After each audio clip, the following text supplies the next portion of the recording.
నమస్తే అందరికీ. ఈరోజు శరన్నవరాత్రి యొక్క రెండవ రోజు అనమాట. రెండో రోజు బ్రహ్మచారిణి అమ్మవారిని పూజిస్తారు అందరికీ. ముందుగా శరన్నవరాత్రి యొక్క రెండవ రోజు శుభాకాంక్షలు. ఈరోజు బ్రహ్మచారిని ఎందుకు పూజిస్తారు అనేది ఇందులో తెలుసుకుందాం మనం. అంటే ఇప్పుడు పార్వతీదేవి మా దుర్గా అవతారం అన్ని అవతారాలు వేస్తూ వస్తున్నారని చెప్పాం కదా. అలా పార్వతీదేవి శైలపుత్రిగా జన్మించాక మళ్ళీ మహాదేవుణ్ణి కోరుకుంటుందనమాట. పార్వతీదేవి మహాదేవుని ఎంత ప్రేమిస్తారో తరతరాలుగా అని చెప్పుకుంటూనే ఉన్నాం.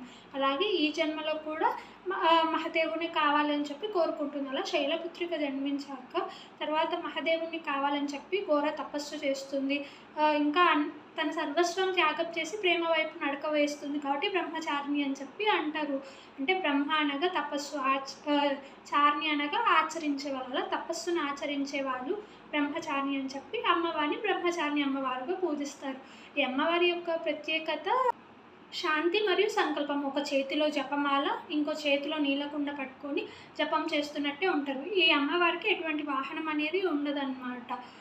ఈ అమ్మవారిని పూజిస్తే మనకు శాంతి మరియు సంకల్పం లభిస్తుంది అని చెప్పి చెప్తారు. శ్రీ బ్రహ్మచారిణి మాతాకి జై.